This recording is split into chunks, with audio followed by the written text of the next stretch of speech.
She'll collapse from the joy.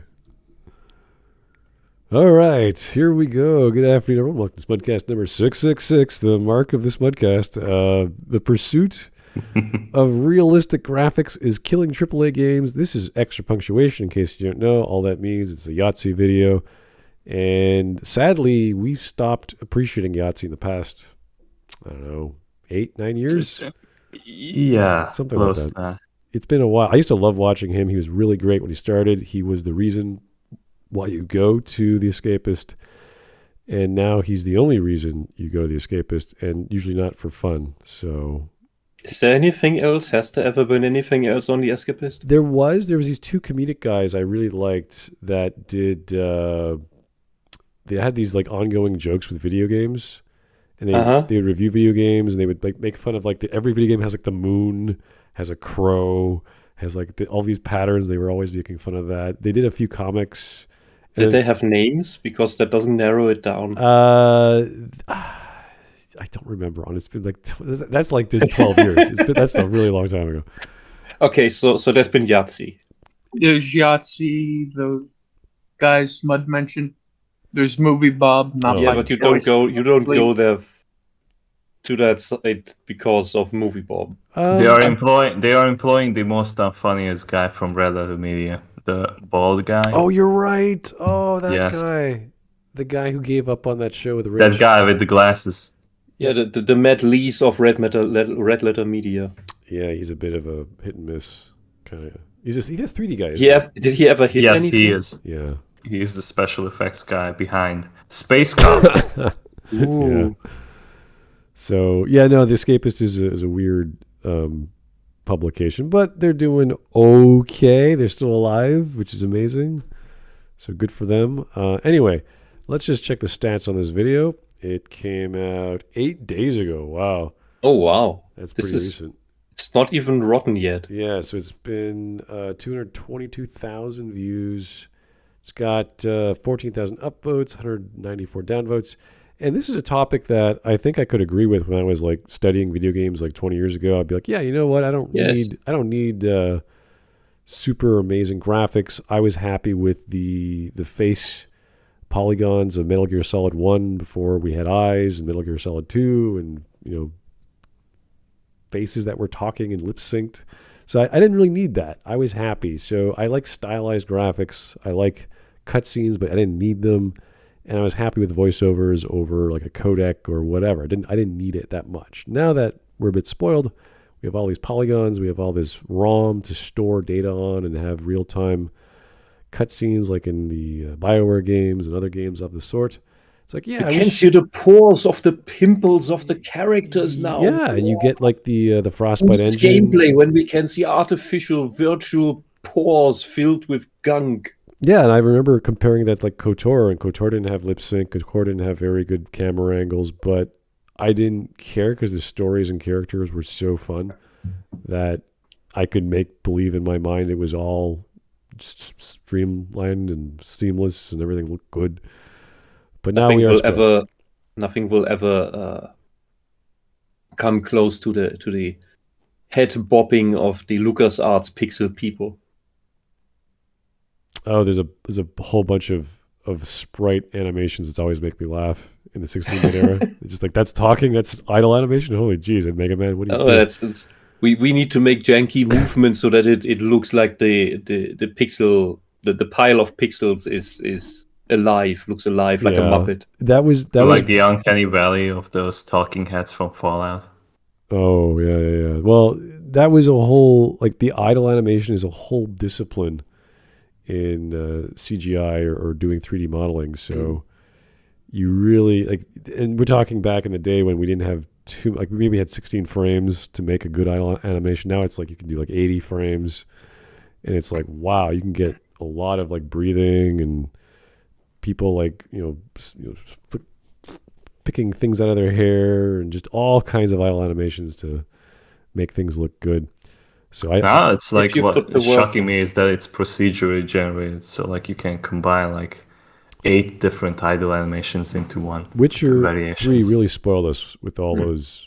Yeah, I didn't even know that it was procedurally generated. But when you look at the game the second time, and you're doing the same. Like, I don't remember Geralt doing that talking animation before. Like, what was that?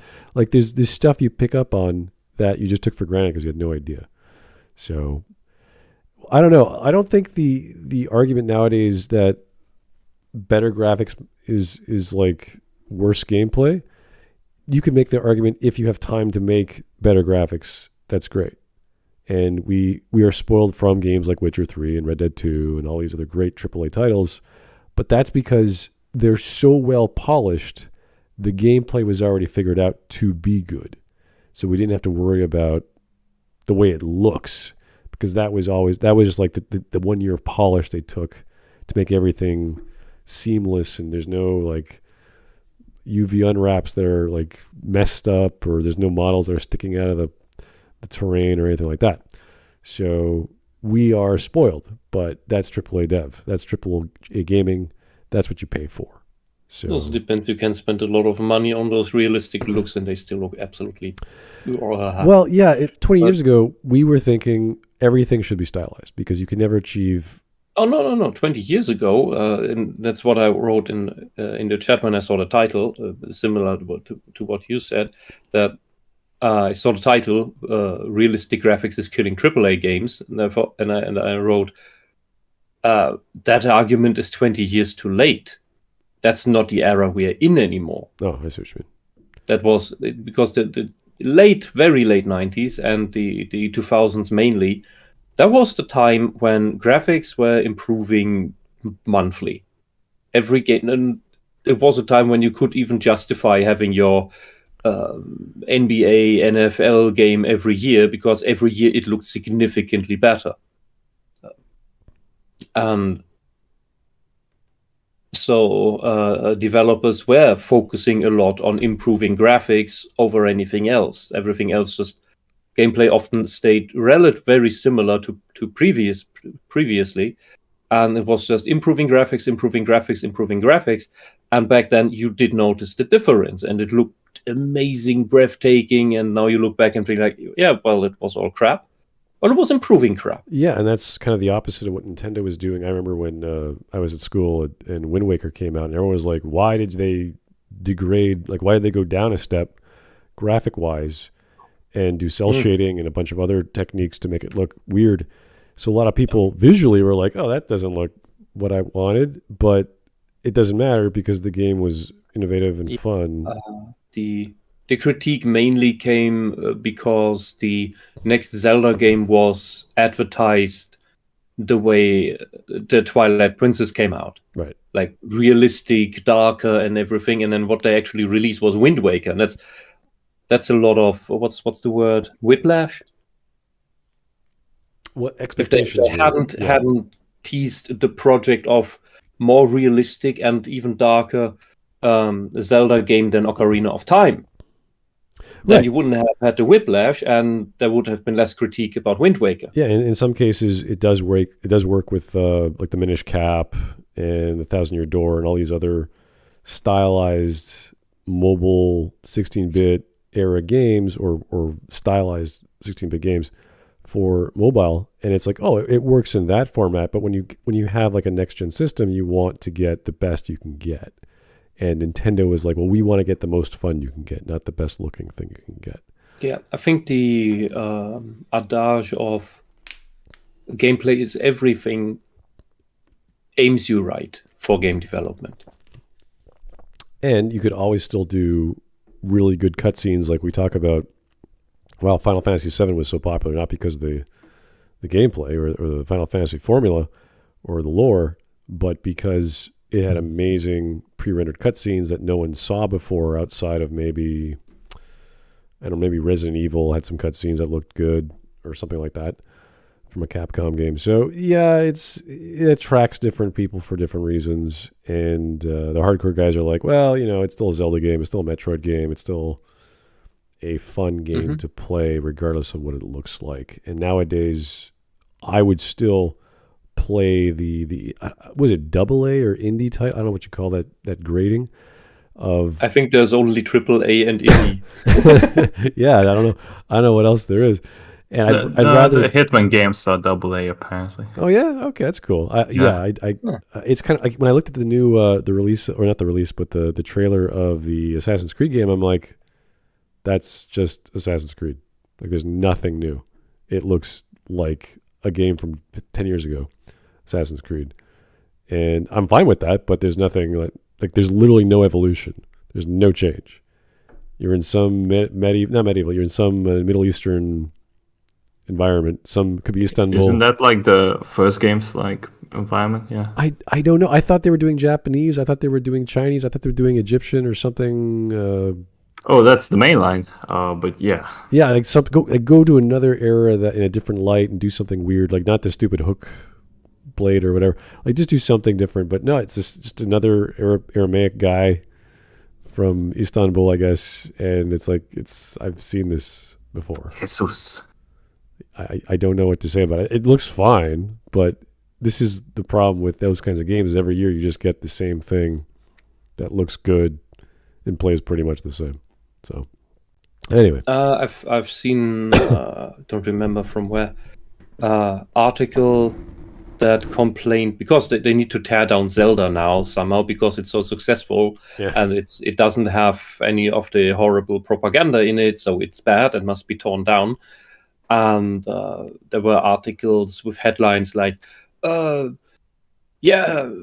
Tears of the Kingdom is a masterpiece, but an ugly masterpiece. Yeah, I think weird what articles. The fuck? Yeah, like I saw the director of the what's that game, the original God of War, saying that like, oh well, the game is like highly rated, but it looks ugly. I was like, wow. Yeah. In what world? How deranged must you be to find that ugly? And where were you during Breath of the Wild? There were reviewers who were like, "How did they people. do this? How did they design this?" Like, I had no concept of how these mechanics work, and it was like, "That's awesome to get that out of a Nintendo game of that scale."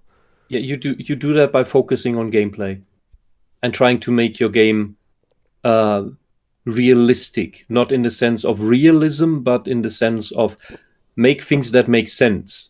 Think yourself. You need empathy for that, because you need to think like what could a potential player try to do in the situation and with these things, and now we try to realize that in the game. I saw a video. I don't understand what the hell was going on. This was the new Zelda game. You can make a mech and ride the mech, and it has like this death laser. You just point at something, and then the ground just explodes. And I was like, "What the hell is that?" It was crazy. I've never seen that in a Zelda game. So I thought, all right, this is getting wild. Yeah, it feels like a giant add-on. It feels like, hey guys, what we really need in a Zelda game is a giant mech to run around and smash things with a death laser. Like, okay, let's do it. Hey, you need that against Ghidorah. Oh yeah, okay. Anyway, they have the Gleeoks in the game with different elements, and they just look like, oh, Ghidorah is shooting death lasers at me that take away like half my health bar. Ah. All right, let's get going. This is an 8-minute long video. Shouldn't be that bad. Let's go.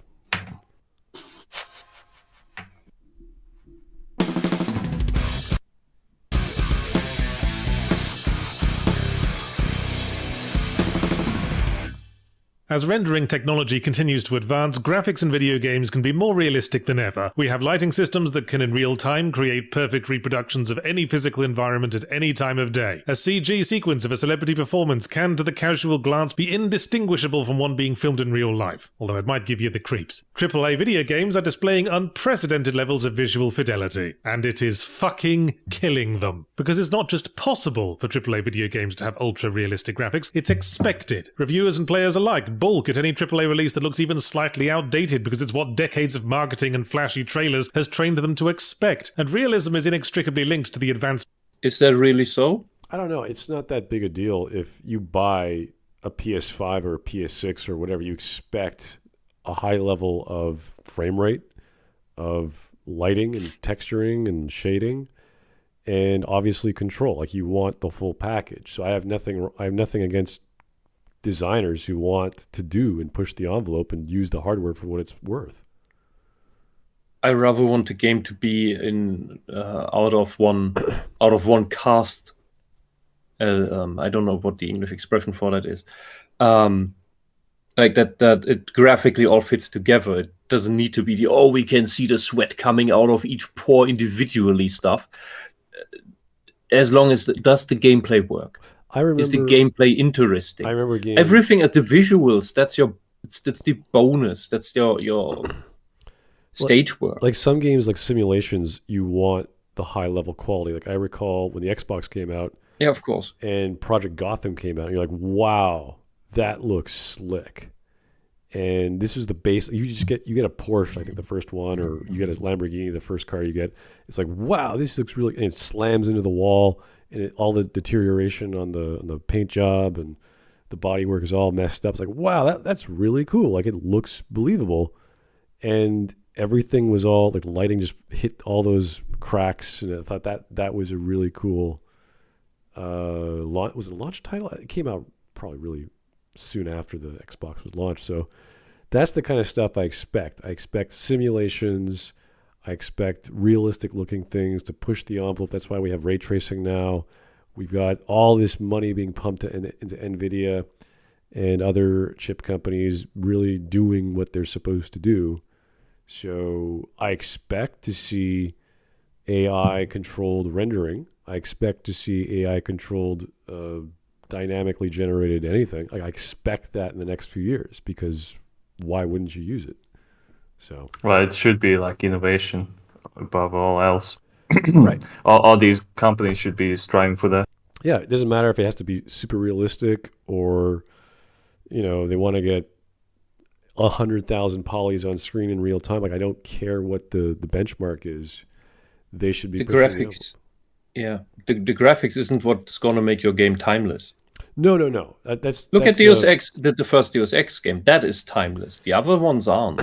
Well, the other ones look better, but they're not as. Human Revolution was pretty good. Yeah. I mean, it still holds that. It's just so orangish.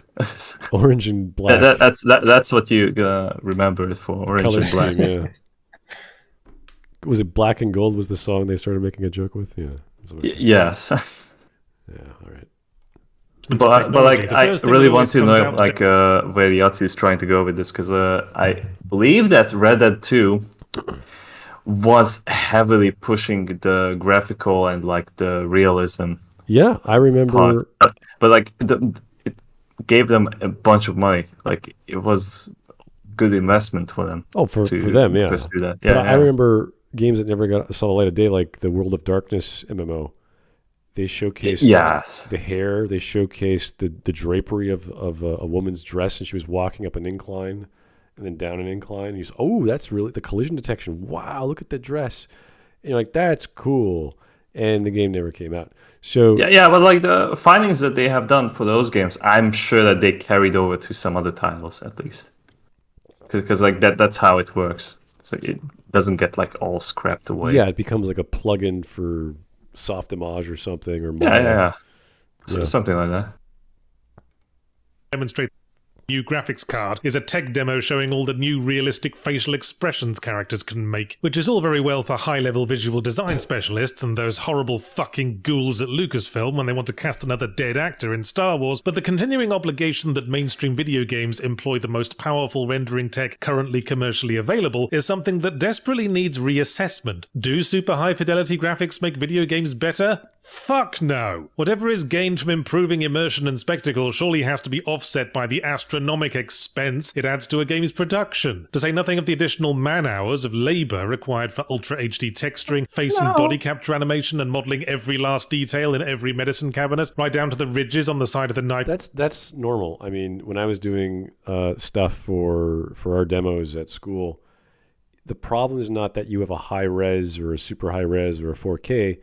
It's that you need to optimize it. So you can do the bump mapping and the texture mapping and all the other extra layers to make it look realistic, but that just takes the effort to optimize it. So if you can do the Z frame or the I don't know, the 1600 res, and then you go to 3200 and then you go to 64,000, like you just have to take the extra effort. All you're doing is upscaling. So the work is the same as it's always been, with extra shaders, extra texture map techniques, new lighting techniques or whatever technique they're using in the engine. So it's the same stuff, the same calculations. We just have better hardware to facilitate that. So. I remember, I read a story fairly recently on Twitter about the new Hitman games, because Hitman 2 was over 100 gigabytes in storage space, and the third game they decided to try compression techniques, and they managed to minimize the game to 60 gigabytes. And you gotta take in mind that Hitman 3, you can play the entire trilogy inside the game. So you can have the Hitman 1, 2, and 3, and it's all 60 gigabytes. While the previous game was 100 gigabytes, so that's crazy. They managed to save 40 gigabytes while adding an entirely new game to it. Yeah, and just because they tried to have a new compression technique. Yeah, and you don't get that optimization level nowadays, because nowadays when you buy a game, it's either 80% done and partially optimized, or they've planned DLC. There's all this. Oh no, this game came out last year though, Hitman 3. Oh yeah, some games are great. I'm just saying that a lot. Look at Baldur's Gate 3. That's been in early access for almost 4 years now. About to be, yes. Yeah, it's I'm never going to play it, but it's that's the state of gaming nowadays. Even a game that's designed for a certain niche, certain demographic who only likes turn-based whatever, even that is it's going through years and years of not even optimization, just making sure the thing works. And unfortunately, all the surprises, all the story beats, all the character moments, those are all revealed. I remember the first few months it came out on early access, and there were all these bugs, all these ridiculous jokes, and things as if the designers didn't even think about optimizing. So I don't like that mentality of, we'll give it to the audience and have them be our bug testers, and then we'll spend years in early access. It's a silly thing to do. So when you see a game like Red Dead and it has a day one patch, but there's really no bugs, there's really nothing. Yeah, they weren't game breaking bugs. There were bugs, but they weren't horrible. It wasn't destructive like you look at Fallout or Cyberpunk. Those were brutal. Those were the worst I've ever seen. Fallout 76 is just infamous. Yeah. You could what was that? Break the server by launching 2 nukes, I believe. That was the trick. Yeah, at the same time. Crashes the server. It's amazing. Oh boy. Quill bottle. That means fewer and fewer AAA games come out each year, and a 2 to 3 year dev time is now the standard, rather than the cause for mockery it would have been 20 years ago. Additional expense that makes it inaccessible to all but those connected to a small handful of huge monolithic publishers, with money to piss away in geological quantities. But even if there are fewer AAA games or people in a position to make them, at least it improves the quality of what games we do get, right? Absa-titano-fuck no! Jedi Survivor is just the most recent example of new games being disastrously buggy at launch. Some portion the blame for this at the feet of PC gaming and the difficulty of creating a universal experience for a broad range of hardware variants, but I point to the graphical obligations and the unwieldy legions of bells and whistles that can go wrong when forced to use the newest and least tested tech. I think people forget that most gamers don't have the super high-end gaming PC and don't play on maximum graphics. That's just a subset of the people who buy these games. I know the problem. So the whole super graphics thing, that is really just for your advertisement. Yeah, I know, but this game, for example, even people with the high hardware brought the graphics things down to lowest, and they were still having crashes and slowdowns and hiccups. So everything is Ultima 9. Oh yeah. Every AAA game is Ultima 9. Is anyone here old enough to remember that besides Smut and me? Well, I mean, I wouldn't say it's exactly the same problems. There's all those exploits in Ultima, but yeah, but we made jokes back then about Ultima 9 that it will never run smoothly. It was a German games magazine. It still works. It's still operational, and it even has real games journalists, not these weirdos. And they made skits back in the day on the CDs that came with the magazine, and like their own little Star Trek, Star Wars, persiflage, Spaceballs like. And one of them was, that the one holodeck was perpetually running Ultima 9, and it was always frame dropping. So it's in the far, far future where you have holodecks, but Ultima 9 is still not running smoothly. AAA games. Yeah. If the game functions, the lion's share of resources going to the graphics leaves less and less room for the shit that actually matters, like gameplay design. In terms of game design innovation, the AAA space has been walking... That's a weird false equivalence. The CPU is going to do whatever the CPU is ordered to do, so it's not going to be like, hey, look at all these AI running around. It's like, no, they wouldn't have programmed... Like, when you do AI coding or any kind of enemy boss design, it's very simplistic. It's not. It's quite entirely independent from those graphics things. Yeah, it's those like modularized, like all of those things. Yeah, and we talk about graphical. We talk about like the alpha stage of a game design.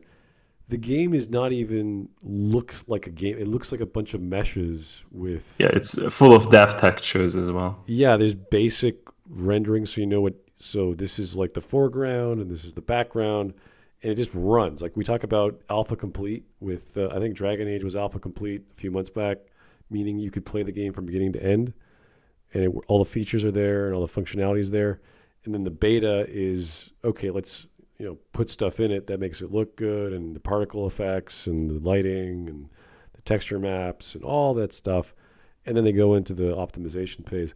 So yeah, the stuff with the CPU is just rendering. It's like, oh, will it work on a low-end machine? No, it won't. Okay, that's our baseline. So we have to beef it up a bit. Say you can only play on a 486 or whatever the thing was back in the 90s, and with 8 megs of RAM, and off you go. So nothing to do with game design, nothing to do with AI or complexity of cutscenes or you have multiple paths. No, nothing to do with that. So he's speaking out of turn, I think.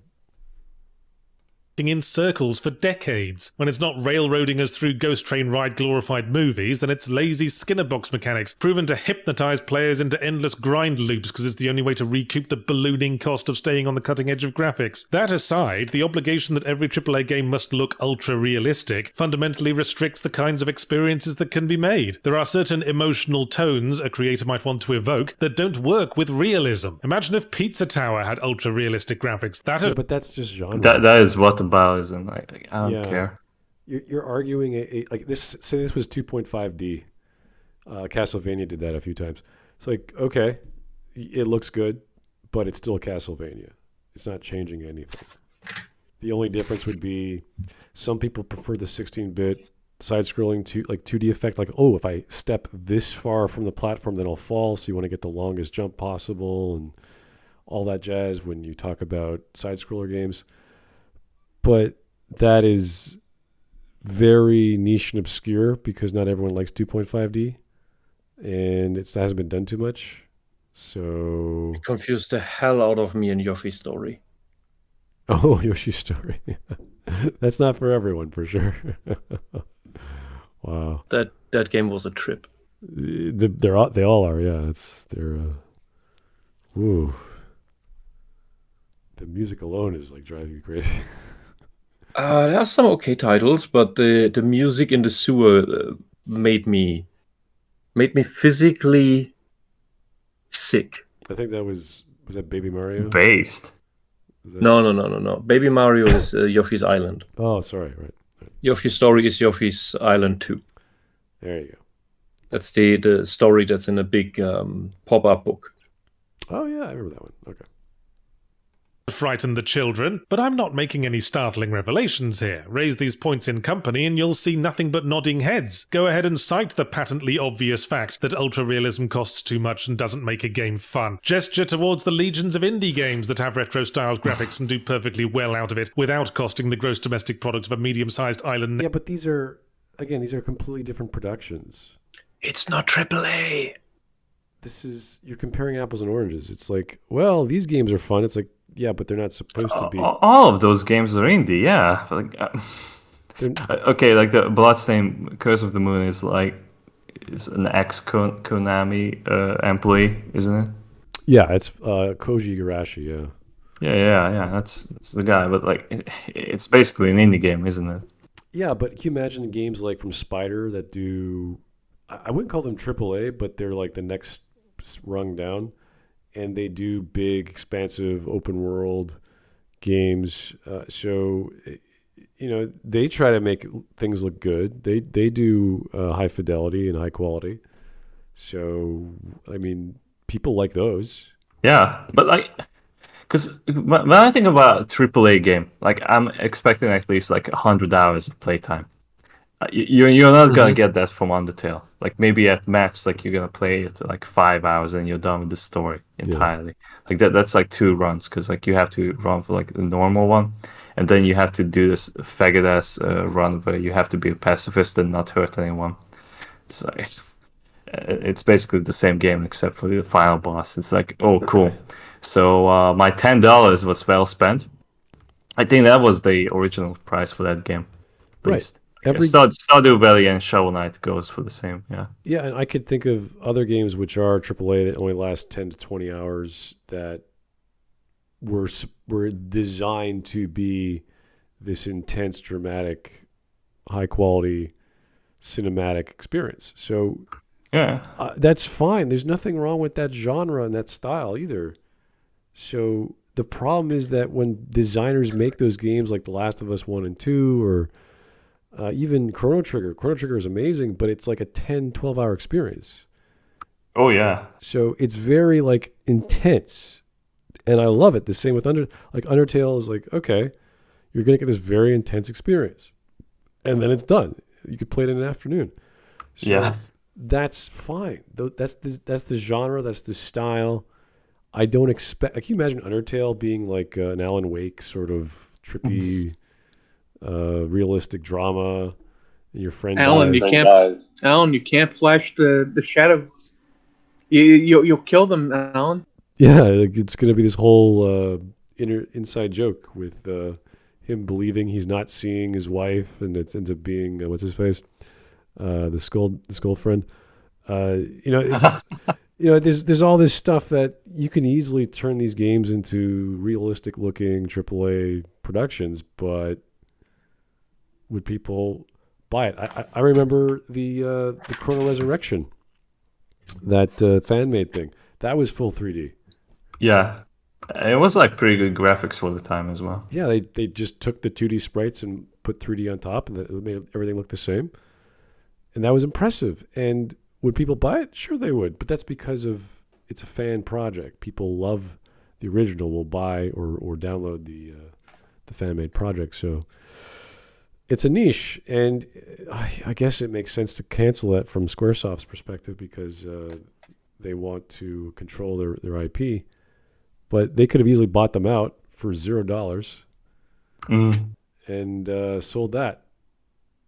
So, I honestly don't understand Japanese developers, but like, I think like the latest one that I played as a AAA game, I think it definitely is Persona 5 Royal. That was like definitely worth it, and like it's not the highest quality of graphics, but like it was stylized to the point that I would call it AAA.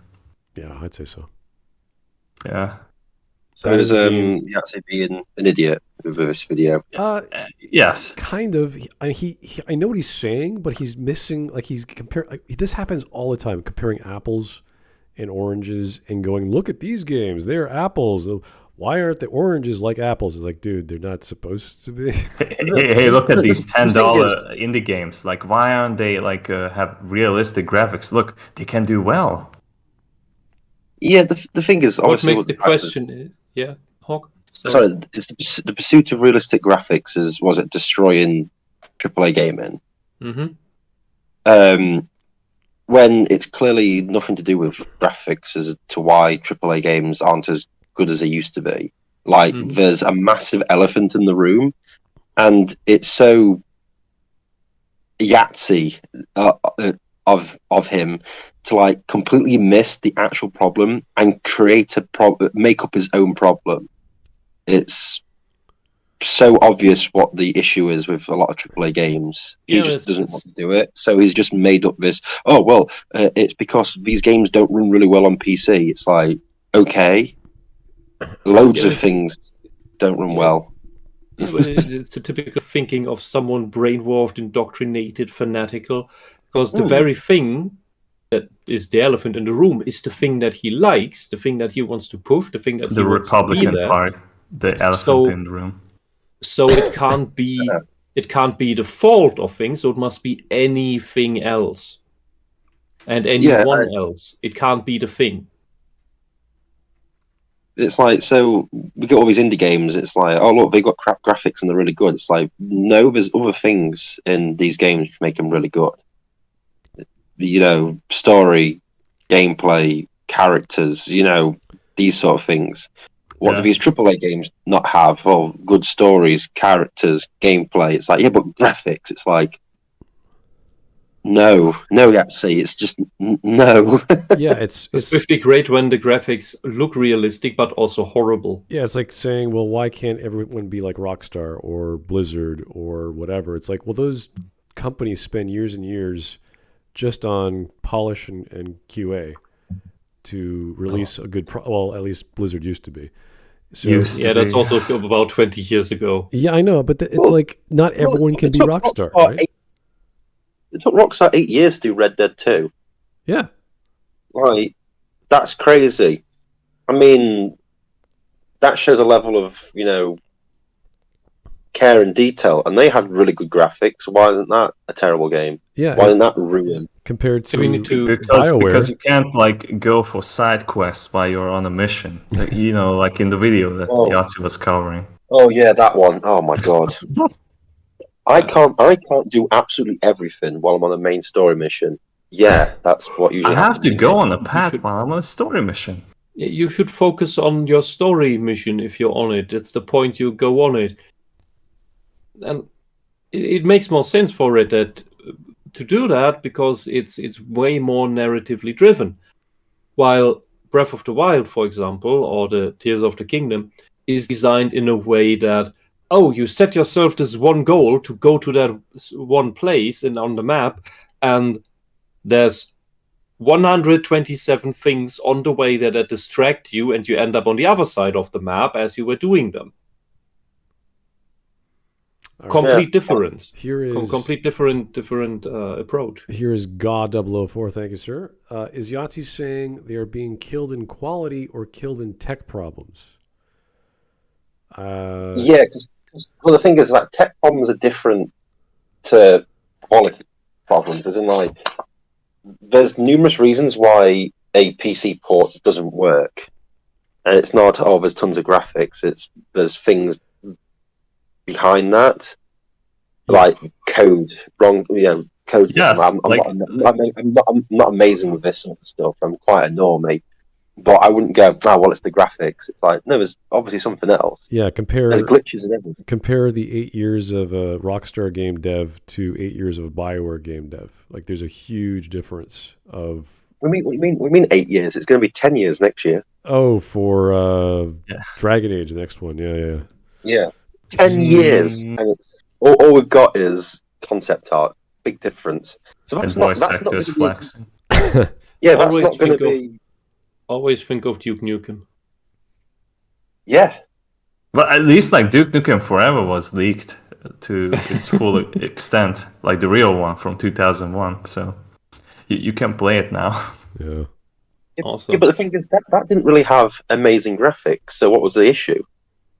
It had bad graphics. So in Yahtzee's terms, it's that was a scam story. I think for this one, we have to ask and answer a basic question that I didn't hear from Yahtzee or missed it, but I think he didn't make it, which is, what is a AAA game? What makes a AAA game? The money. Okay, so it's the giant budget. What do you do with a giant budget? Do you put that in mechanics? Do you put that in polish? Do you put that in writing? I wouldn't gonna put it into something that I can market. So I think graphics probably. most companies probably spend it on hookers and blow. So under the table, yes.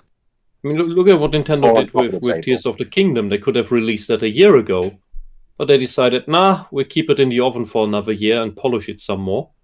It still has some issues, but it's mainly a stable thing. The only things I saw were some loading issues where the game was a bit overwhelmed with, oh right, you just came out of that area, I should pop in the monsters.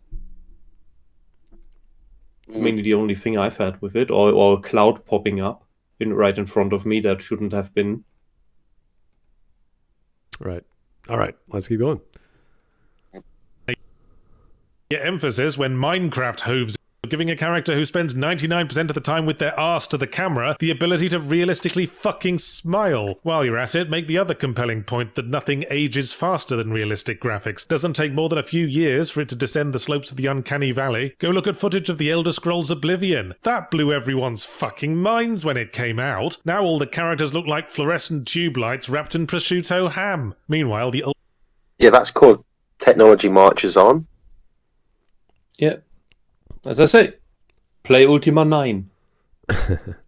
Absolute wonderful, realistic, vibrant graphics. Everybody loved it. If it play could Pac-Man run. or Pong.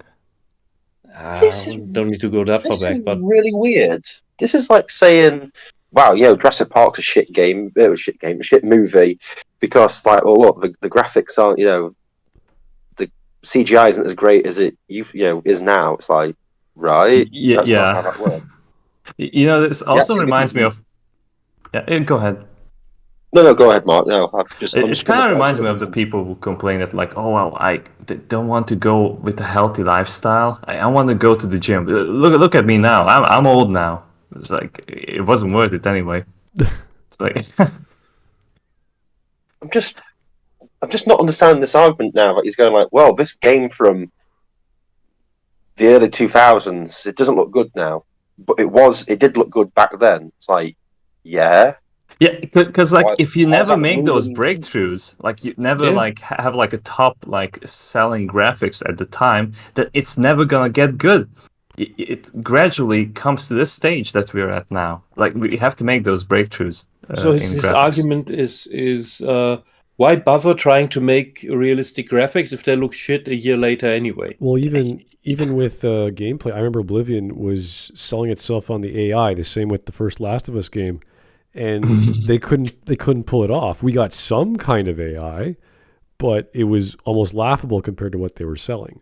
So that happens all the time. You're oversold, or the marketing comes out saying we're going to do this. That happened with Dragon Age Inquisition. I remember all the E3 trailers of real-time events happening on the map. Nope, that never came out. So this is just standard marketing tactics of saying we're going to promise the moon, then we're going to get No Man's Sky, and it comes out, and it's like, oh, well, that's not exactly what you said you were going to give us. So it works both ways. It's whatever they're promising, they don't deliver. Or, wow, this looks amazing, and my frame rate is at 19 or something. So that's like any Peter Molyneux game after Dungeon Keeper 2? Yeah, any Peter Molyneux game, period. Yeah, pretty much. Yeah. He's... Syndicate and Dungeon Keeper were great. All right, I'll give him Syndicate. Yeah, I'll give him that much, yeah. He delivered on that. Okay. Yeah, no, you can go both ways with this argument, so... ham. Meanwhile, Zelda Wind Waker came out over 20 years ago and has never looked anything but perfectly fine. Say all of that. To bring up that's why Nintendo went for cell shading, because it looks more timeless. That's why Breath of the Wild is this mix of cell shading and realism.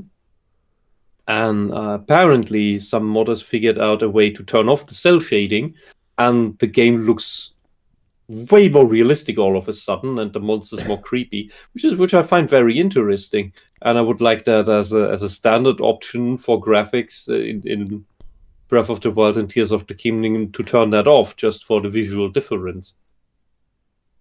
This is to make it look more timeless. This is why Okami is timeless. and watch literally everyone agree. Then watch some of those same people go over and talk shit about Forspoken because the main character looks a bit boss-eyed and Yeah, but Forspoken was a terrible game. It's not terribly just the look written. of the character, it's the writing, yes. Yeah, the writing's terrible. The gameplay's terrible. Everything is terrible about that game. She was such an obnoxious character. She turned the fucking helper bracelet into a villain. How do you do that? How do you manage to make a game where you turn your helper into a villain? Well, can you blame that bracelet? Is it really the villain when wanting to kill the most obnoxious character in the story? Not really. You play as the villain. You play as the bracelet? That's like saying Guts' sword is the villain because it kills him. Well, Yeah, actually. Now Yahtzee has brought it up, and we have to talk about the elephant in the room. And that is, it's not the pursuit of realistic graphics that's killing AAA games, it's your shitty, cringe, postmodernist, always self-ironic, self-embarrassed... Londoners, yes, Wisp. Just say it, writing. Londoners. Yeah. We must nuke not London. Come on, Hawk. You're with me. The city of London? Yeah, All of it. All of it. Also Berlin? Oh, fuck them. Then We're you not also even have English, Berlin okay. and California. Then we might have a chance. They might as well be French, and we can't have French people. The French are removing themselves more quickly than anyone else. Anyway, enough about genocide and the French. That can wait for another time. Forspoken is a terrible game. Yeah, it would be a lot And it's better nothing to do with the graphics. if the character People would Forspoken not. was a mute. Was it like a JRPG mute? so like unspoken, yeah. Unspoken, exactly. Thank you. Well, it's like, what was it? I've been watching up on that. You know that what was it? That Redfall that's come out. Right. Yeah, that And French vampire game. Yeah, and how bad it is with all the graphics and everything like that. No one's complaining that the graphics look terrible. They're complaining about the game being the worst thing ever. It's like it's got Forspoken beaten in like how bad it is. That's nothing to do with them spending too much time with graphics. That's them being rubbish at creating games. But they've got a character whose like nickname is about student debt. And I just think, What? yeah. Seriously. On the silent protagonist, you're right about this aspect. This is like the absolute opposite extreme that justifies why silent protagonist is always the better option. If you don't know how to write, just make a silent protagonist. Before Tears of the Kingdom came out, I replayed Breath of the Wild, and in the castle you can find 2 of Zelda's diaries. One is a research thing, the other is her actual one. And in that she writes that in her frustrations with Link being assigned to her as her bodyguard, she eventually had a fit at him and complained that he's never saying anything. And then that's when he told her that he's just keeping all his problems to himself because he sees how much weight she has on her shoulders, and that basically the fate of the kingdom rests on his as well. So he doesn't want to bother people with his personal crap. That's why he is silent most of the time. So there's an explanation on why he is actually not saying much. It's great. I love it. It's a stoic hero. And the SJWs make this shit. Yeah. Ridiculous. All right, let's get going. Perfectly realistic at times. AAA developers remain trapped in a best graphics contest that absolutely nobody wanted or agrees is beneficial, set in place by imagined expectation, ignorant higher-ups, and the media's never-ending thirst for fancier screenshots. No. There is that is marketing relevant, and people do like it because jumping through awesome-looking worlds is part of the whole fantasy escapism thing. Whether that's fantasy or sci-fi, same difference in that regard. But what it also is like racing games being the very thing that drives forward technological innovation. especially in the GPU department.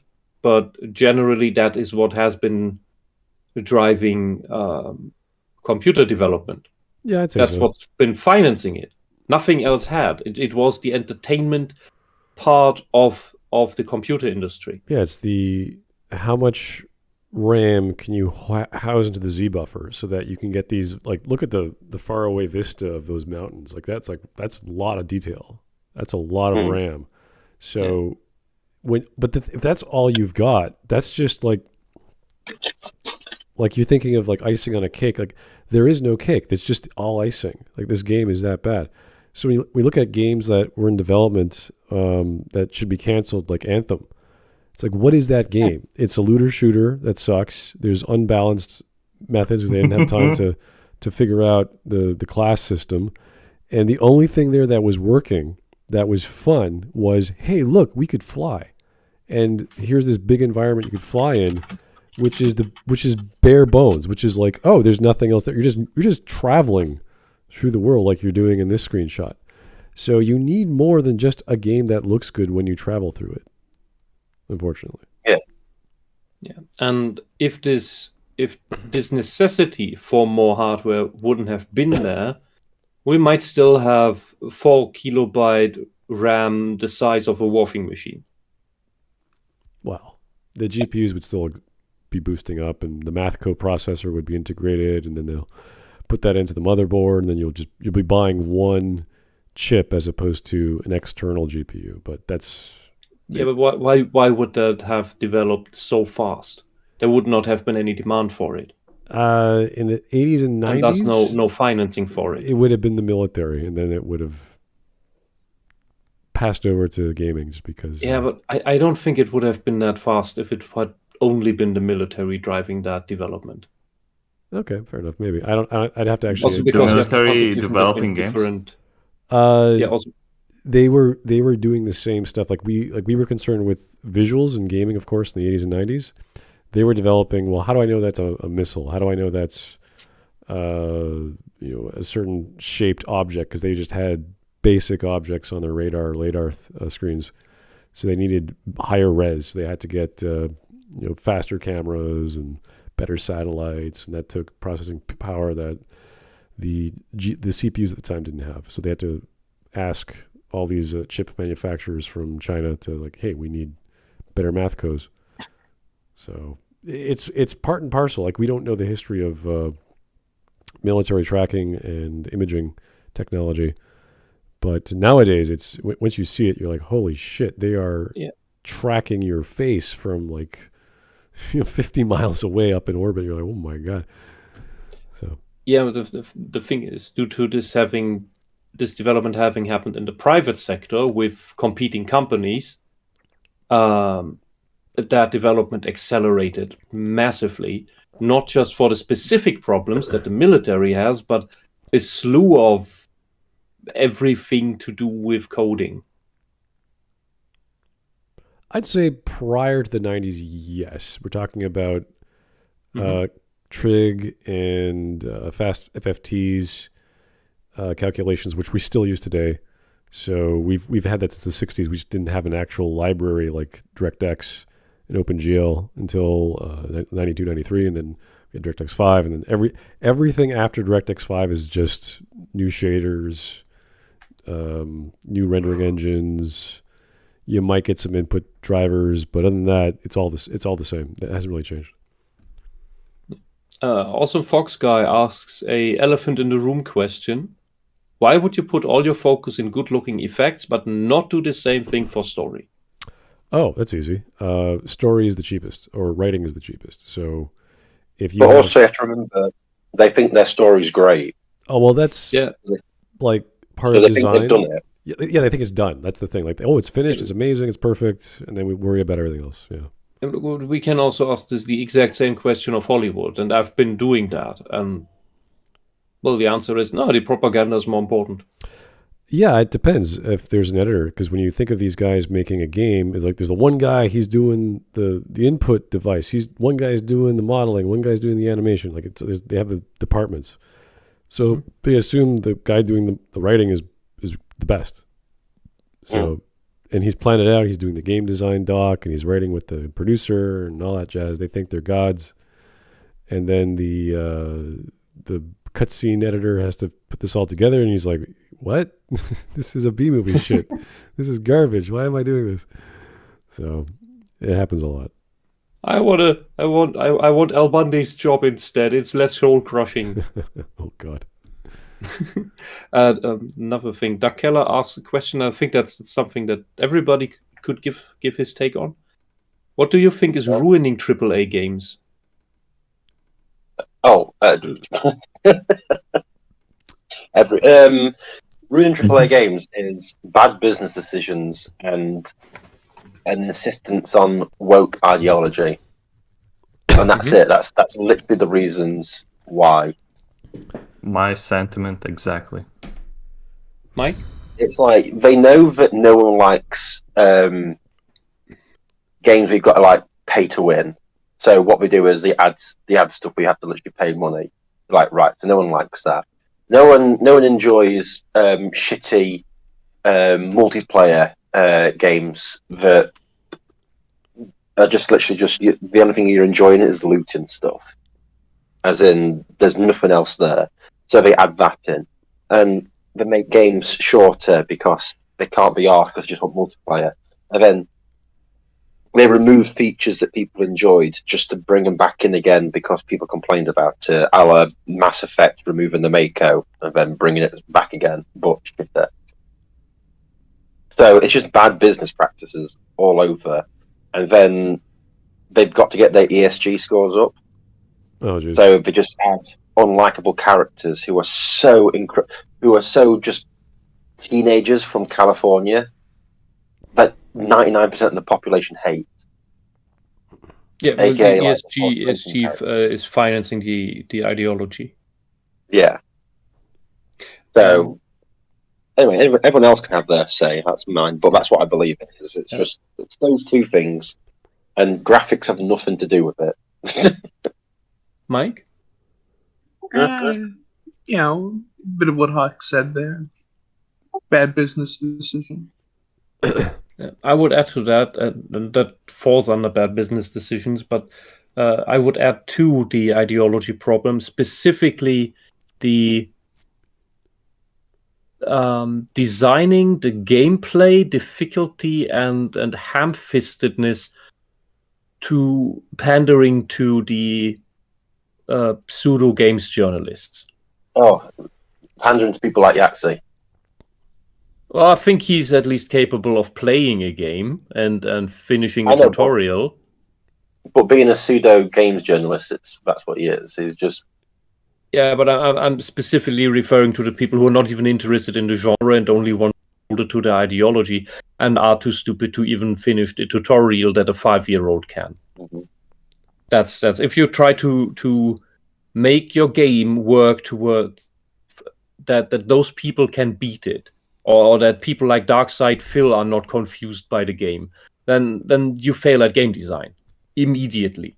And there was a recent instance where I saw a video made by a guy who forces his girlfriend/wife, I don't exactly remember, doesn't matter, to play video games, and she had trouble with various features, and what he mistook that for, these are problems that non-players of video games would have. Like he extrapolated and generalized from that, completely mistaking that his girlfriend is not only disinterested, which means she already will spend less attention to what she's doing, but also she was missing blatant things on the screen that were happening, and I would not want her to have a driver's license, to be honest. So he's... Oh yeah, don't. And then he and one of the example games was Breath of the Wild, which is really, really gentle with you, and that game is designed for 12-year-olds and probably actually designed for 6-year-olds in mind, like most Zelda games are, from gameplay wise, from difficulty, and there you have a grown-up woman completely of being overwhelmed by it, not knowing what to do. Adding to that point, my partner is playing Hogwarts Legacy right now because it's finally come out on a system that I can buy it for her. And she really struggled to start with because she's not really a gamer. She's played video games before, but it's been about 10 years since she's ever done anything. And so she was really struggling. Obviously, I did a few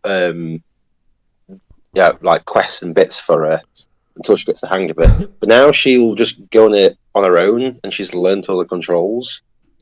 And it's a bit like, I wouldn't say that was a design fault of the game that a person who's not played video games for 10 years struggled to begin with.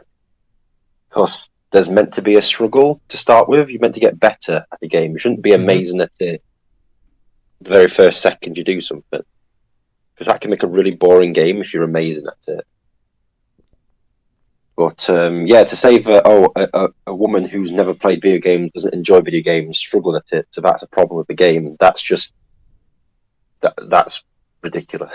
Yeah, and I think that's the exact mistake that these pseudo games journalists make, in that they complain, the game is too difficult. I don't understand the game. The game is bad. No, it's not made for you.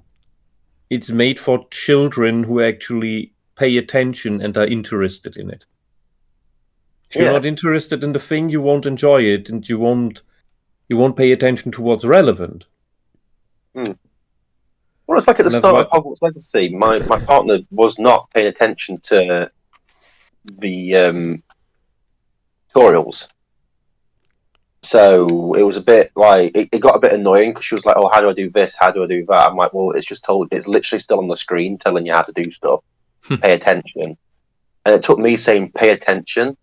And she was like, oh, yeah. And then now she like listens and looks at stuff. She's actually got more, has become a better gamer because of it.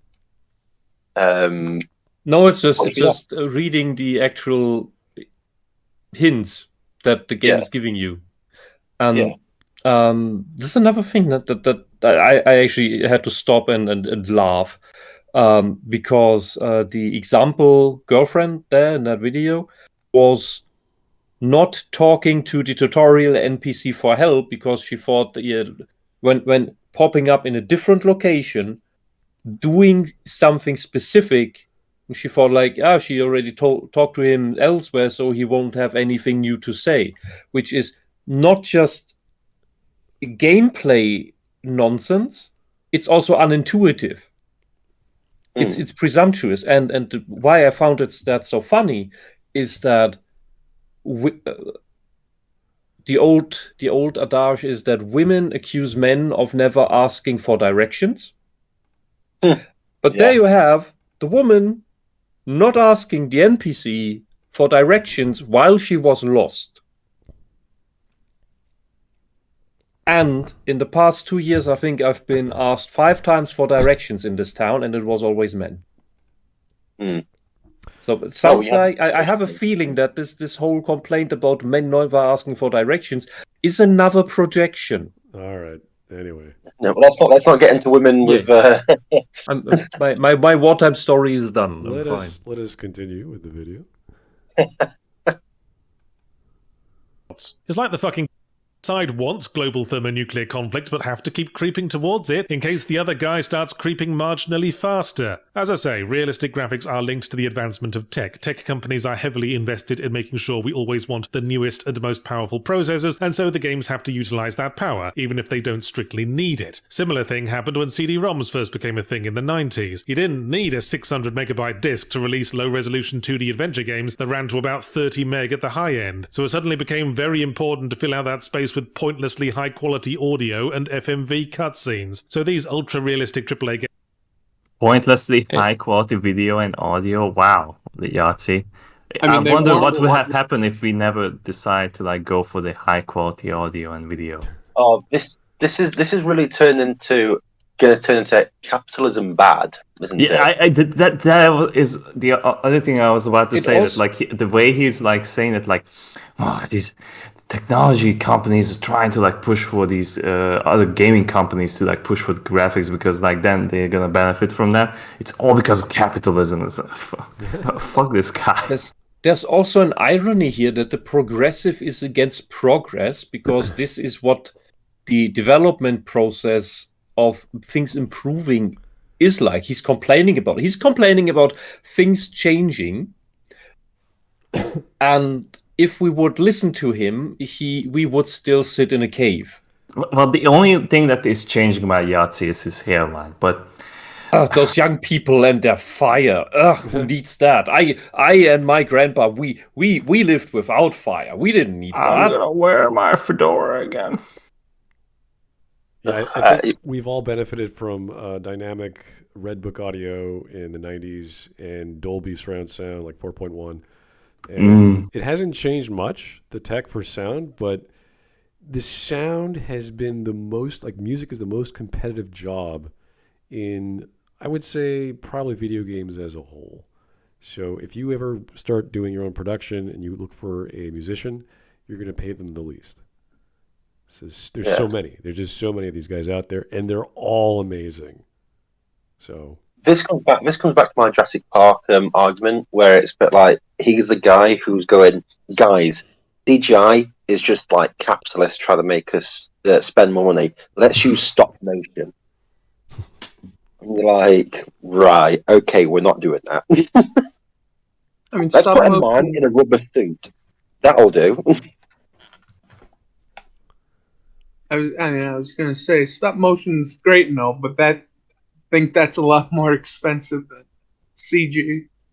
Yeah, but that's the sort of thing. It's like, well, that's an old technology that was replaced, and Yahtzee's like, well, we shouldn't really be moving forward with stuff. We should stick in the past. He's like the guy going, gaming peaked at Pong. We should never have gone further than that. Just two white lines whacking a ball to each other. If you look at like the kind of games that the Yahtzee likes, it kind of reflects like why he is sticking to those styles. By the way, I'm reminded of that game that came out by Obsidian just a few months ago. It was called Penitent, which is in the style of a Byzantine 15th, 16th century painting. It's or even older rather. It's a murder mystery, and there's all this dialogue, and it's basically an adventure game. So there's games from the 90s or styles of even in the 80s that people still play. And the issue is not whether it looks better or the quality is this or that. Is the game for that audience in the style they want to play it, which could be a Renaissance style art, or it could be a Byzantine style art. It doesn't really matter. Will that appeal to that demographic that will buy it? Do they like adventure games still? Of course they do. People still love the Sierra games. People still love King's Quest and all these other style of... I saw there's a Poirot game coming out next month, I think, that I've never heard of before. So people make new murder mysteries. They borrow the license from... what is it? It's not the copyright, it's the heritage of that ownership.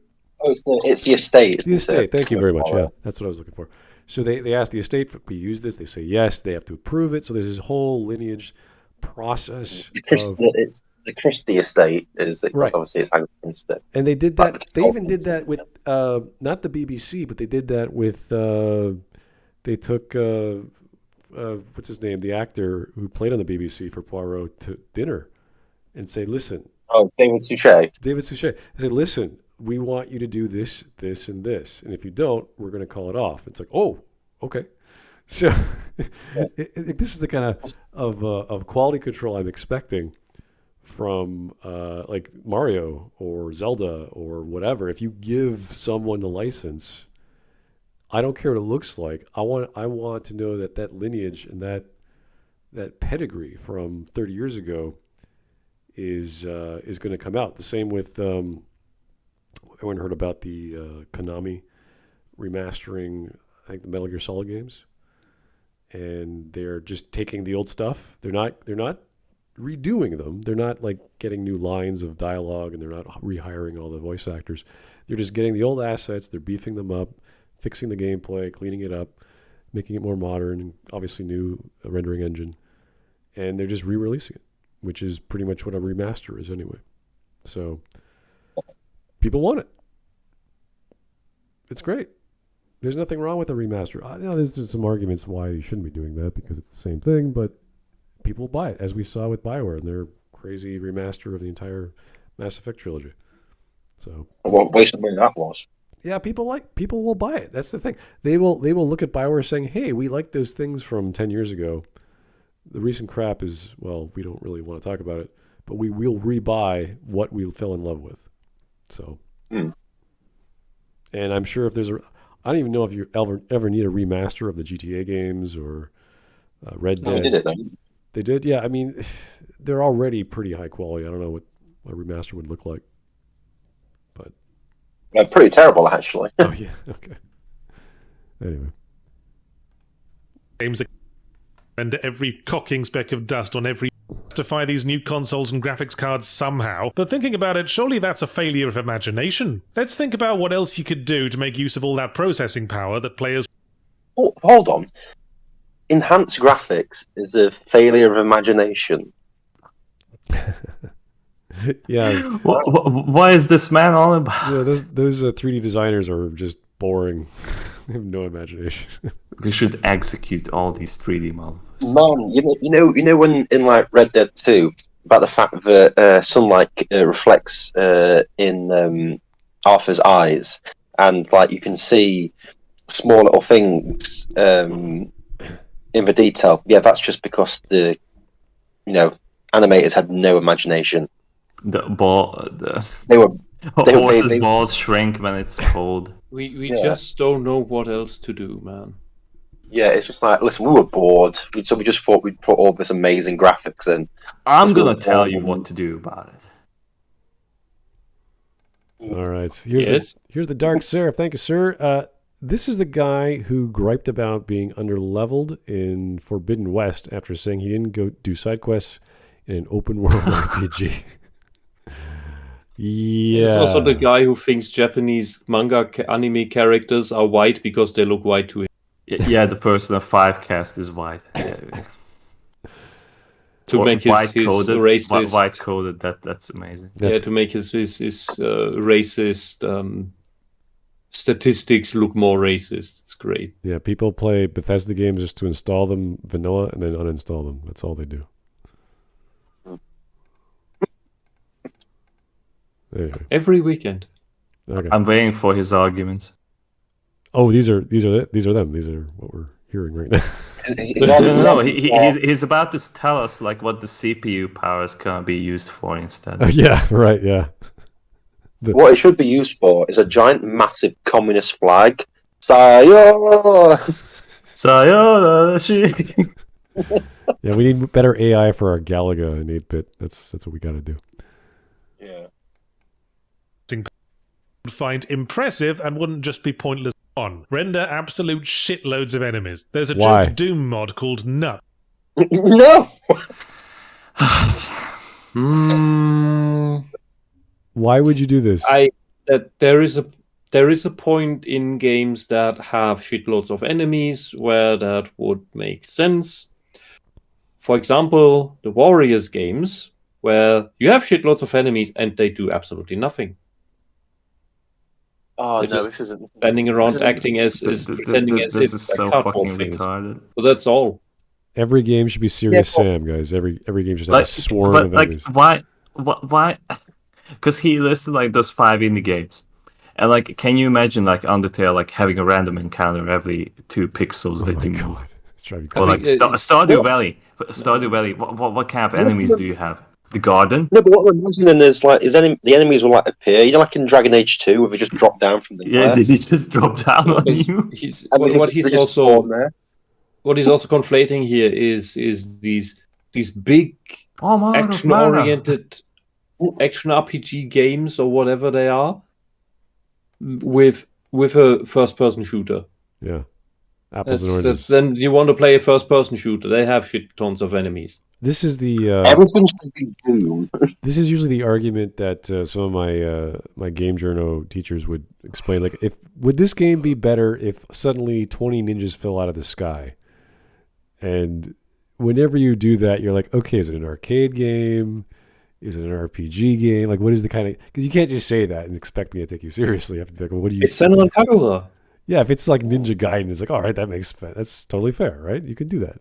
Yeah, it would make sense if it was like The Sims or something like that. Yeah. Margot, no, go. It's cheap. Does he get stabbed to death? Mod called Nuts, with something like 100,000 enemies in one huge room, which routinely bricked PCs at the time it came out. Most new PCs run it fairly happily. Let's play around with that. One of the actual... No! No! Oh, we should use this new technology to make a room full of 1,000 enemies. Why? Why? That was point. Yeah, that's a pointless room. If you give me the example of, yeah, you run around in your fantasy world where two armies are clashing with each other, and it's procedurally generated, what they actually do. Okay, that could be interesting, and I would not even notice what happens in other parts of this battle. Cool, maybe, yeah. I could run with that. There would be a specific scene that a lot of work would go into, procedural generation or not.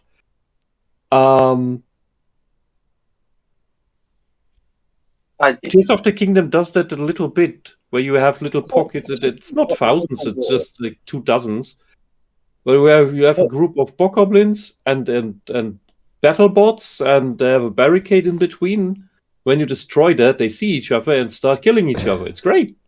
It's just like Yahtzee has like a complete lack of understanding for game design. It's just so baffling to me. Yeah, imagine Left 4 Dead. How can this motherfucker like have a living for like past 16 years of just talking about video games, and he just comes up with this fucking idea? Imagine he's just living off his brand name. I was just thinking, because there's games where you do get swarmed, like Left 4 Dead. Imagine the enemies were like multiplied by 4. Yeah, but like that's like one of the designs. Like that's literally the enemy, the horde. Right. Like, but you wouldn't have like 5 times the amount, because you can. Could you imagine playing Left 4 Dead, right? And every 5 seconds you're attacked by 1,000 zombies. It becomes too personal then. That would be really fucking boring. You'd just be like, oh, for God's sake, Imagine playing, like, I don't know, just any, like, game, and there's, like, 1,000 enemies every 5 seconds, because that's what you should do, because Yahtzee said. Like, even, like, he's going to show Dead Rising, right? I tell you, that's just... It is showing Dead Rising, yeah. There's a set number that you can see, but you're never swarmed and overwhelmed like 1,000. It's like there's always 100 zombies on screen at a time. It's a bit like, yeah, that's cool, but you have got like breathing space and, you know, different things. You're not being swarmed by thousands of people. He's making it sound like a tech demo, which is, I thought, what he was against. I think he wants everything to be tower defense. No, he's making the argument for, instead of graphics, make it enemies. You're like, that's the same thing. You know what you need? You need 2D pixels of enemies, but 1 million of them, right? And just attack people constantly. It's like, right, and is this game meant to be fun? And yes, it's like, fun? I am sure he can find what he's looking for in some indie games somewhere. All right, anyway. Benefits of tech advancement was that games like Dead Rising were finally able to truly realize the zombie apocalypse scenario. Yeah, but look at that. There's like open space. It's not like 1,000 enemies. And even then, the zombies aren't the real enemy you gotta focus on. It's time management. Yeah. I also learned that the hard way. Also, the graphics look very dated, Yahtzee. You know, very plastic looking. Mm-hmm. That shirt looks weird. All right. Looks like a Mario snake in real skin. time. Let's keep pushing that ceiling. Make a high-octane boomer shooter set in an entire fully rendered city that's absolutely crawling with fuckers. Yeah, it's called Redfall, and it's shit. It's called Doom Eternal. There's numerous games. There's numerous games. What about, was it The Division? 5. You're in New York, aren't you? Fighting people, an open world thing, and that was shit. That's the real word now. Yeah, but irregardless, that idea's been done, and people didn't like it, not because of the graphics.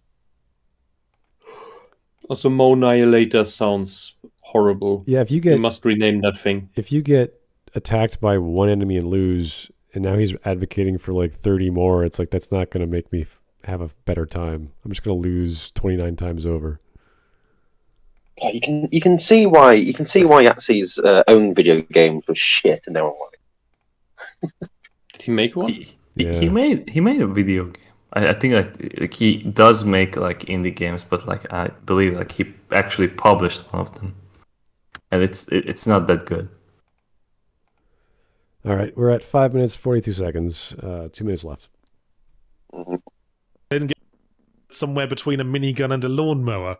Even set a game on a fucking Dyson sphere or infinite plane of existence. No one's going to complain about the individual monsters being less than perfectly realistic when a fucking tidal wave of them is bearing.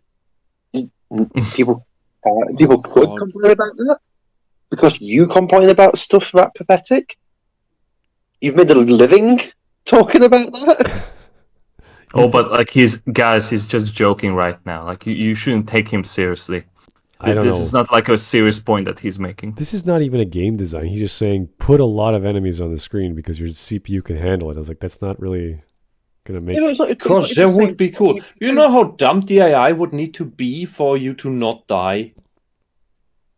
I'm thinking. Oh yeah, that's where the zombie game comes in. I'm thinking like a Rome Total War game, but that's about it. Like everything else is just a mess. Now he's saying, listen, put badly designed, poorly animated enemies in. No one's going to complain about it. That.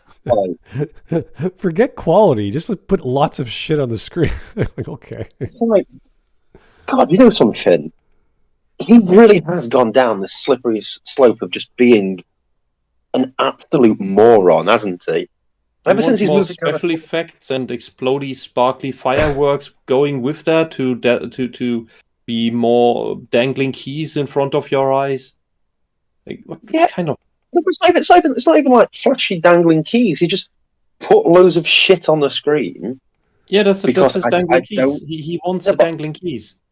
Yeah, but dangling keys at least attract people because the babies are interested in the noise and also the light that it makes reflecting from it. Yeah. He's saying, just smear shit on the baby's face. It won't complain about it because it's got shit there. I'm thinking of that Brad Pitt movie with all the zombies that make a tower and they're climbing each other to get over a wall. World War Z. Yeah. That's pretty much what he's advocating for. He's not even advocating for that because at least the zombies there were okayly animated. What he wants is Egyptian zombies moving sideways because they're only 2D in a 3D world. Put tons of them on it. You know, like Mass Effect 3 in the first level, and you see those badly animated people running in the background. Yeah, the sprites. He's saying put those front and center in your AAA game, and no one will complain because there's a million of them on screen. Oh. That's not game design. That's not even good anything. That's just him twat. All right. Well, this is his first argument. We're going to just dismiss that and keep going. Yeah. Wave of them is down like a scaled-up Grey Goose scenario. This brings me to idea 2. Go nuts with physics engines. Everyone was so enamored with physics around when Half-Life 2 came out. Now it seems to have drifted into the background alongside the lighting and the reflection mapping. There's got to be more to explore there. Metal Gear Rising Revengeance was doing fun things with letting us organically cut things into pieces. Why hasn't anyone followed up on that? Have it so arms and legs get organically... What are you talking about? There's plenty of that shit still going on. Yeah. Also, some of these mechanics are patented, and the software patents are preventing other games from implementing such things. Don't know about the specific one, but I wouldn't be surprised if it was, it's a new innovation. This is the common issue that we argue with, was it called Red Steel when it first came out? Yes. And Red Faction. Was it, what? Oh, whatever. It was Red something. And then Battlefield 4 or 5 when they talked about, our levels are completely destroyable and they're all our waves in the water are networked, everyone sees the same wave in the net code, and you're like, that's cool. Didn't really catch on too well. So there's problems, there's technical issues.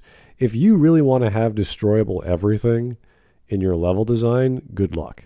Okay, it's a lot of effort, and it's not an issue of GPU. It's an issue of just everything: RAM, ROM, your L2 pipeline cache. Just there's too many dynamic objects on the screen to just do destroyable everything. So yeah, Sacrifice went into a variant of destructible and manipulatable terrain with its completely wacky over the top spells that could carve out entire pieces of the map that you were fighting on, and then there would just be a giant hole afterwards. Yeah, even putting bullet holes in walls, I remember, was a big deal, and having them stay there for the rest of the level, like that takes up resources. So if you want the level of destructibility from, like, you can't do that all in Revengeance. You can't just cut everything. There's very specific objects you can cut. So there's reasons why game design is the way it is. So yeah, that'd be great if entire levels in Battlefield, which are networked, are destroyable. Yeah, that'd be great. But once you destroy it, it's got a life of about 30 seconds and it disappears. Yeah. Also, Skyward Sword had maybe an early version of the slicing mechanic. You could see it that well in the bamboo cutting mini game. That was basically what you saw here in Metal Gear.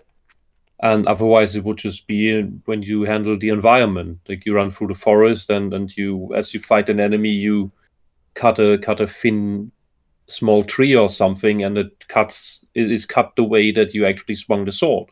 So that's not a new thing. Yeah, I think Bushido Blade might have done that back in the day. I can't remember, but yeah, no, this is destroyable environments are always a big, I wouldn't say a selling point, but a big red flag. Like, oh, this game is doing destroyable environments. How is that going to work? What is destroyable? How is it destroyable? Does it add to the game? Does it make, like, is it a gameplay mechanic where I have to like break a wall to save the hostage or something, as opposed to using the pick lock? You know, there's all kinds of different ways of approaching a level design. So, is it worth implementing, or will it rather hinder the gameplay by creating unnecessary amounts of failure states? Oh, that's another big deal. Not being able to pass the level. Mm-hmm. So, yeah, I like what he's like. This is actually a problem in game design, so I like that he brought it up. But to say, let's just do it, it's like, if you've made games before, you know this is an ongoing issue, even today. So, Yahtzee, make your AAA game. Go on, do it. You have so many supporters. I'm sure they're going to donate to you. This is probably more complicated than procedurally generated levels. Like, it's that big. Mm-hmm. Anyway. This is probably more complicated than just, good graphics. It is, because you're actually using real-time math, vector math, to say, let me create a polygon out of this mesh, which is already static, and turning it into two static meshes, or two dynamic, or maybe it's not a static mesh, maybe it's an entirely dynamic series of polygons, and then you're splicing them real time. Yeah, you get more objects. You need to keep track of more objects. You can overload the memory with too many objects, and at best, you have that permanent. Like, even if you leave the area and come back, it's still the way you manipulated it. It's a big resource hog just to have destroyable objects, yeah. So, anyway, yeah, that is a very fundamental issue. Like, we're talking collision detection level of resource management. So, it's one of those basic game design problems. And flung through the air, and then smack someone else in the head and give them a concussion. You know one aspect of 3D game physics that hasn't really been improved upon in decades? Water. Oh, sure, you can make water look good, like in Sea of Thieves, but it still doesn't act like water. How about... So wait a second. He was previously arguing that graphics were, like with ray tracing, they put all this effort into ray tracing, blah, blah, blah. How about fluid dynamics? It's like that's the same argument. That's the same. It's insane to pull off the math behind that. I mean, That makes cryptologists get headaches. Yeah, both the water graphics in games seem all right to me. Well, I just talked about how the waves in Battlefield 4 or 5, they were networked. Those aren't real dynamic waves. Those are pre-defined animation meshes. So you imagine having water dynamics in real time? Yeah. No fucking way. That would break the multiplayer. Yeah, and that's such a side thing that the hardware just isn't there yet for to just have this as your nice looking gimmick on the side that nobody's gonna pay attention for after the 5 minutes of the trailer. When people play the game, that's just not noticed. And before I think you just said it, but I might just be getting too tired to follow. Previously, he complained about the progress of graphics of video games. Now he's complaining that there's not enough progress about the graphics of video games. Yeah, like look at it done poorly. I don't know if you guys remember the the strawberry jelly drink in Andromeda, where Ryder's on the bed and he takes the vial of whatever drink and she pours it in her mouth. And it's like, oh my god.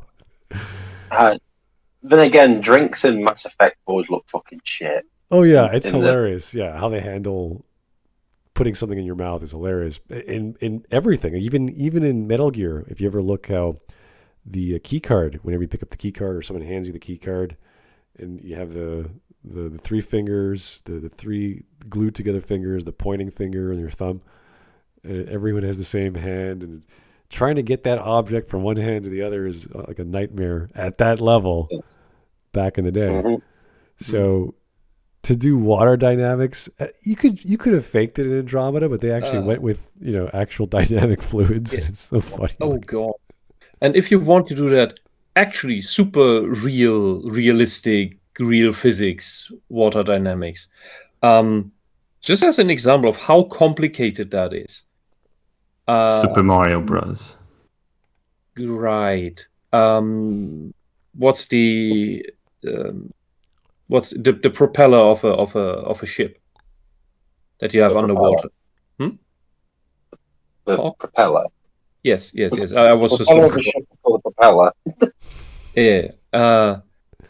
I've talked with it was years ago. I talked with a guy who works in engineering these, and he told me was in a group of people, and he told me that in order to research that, you have to learn quantum physics, because the actual water flow dynamic, to optimize these, we are at the level we need to integrate our knowledge of quantum physics to make better propellers for underwater fluid dynamics.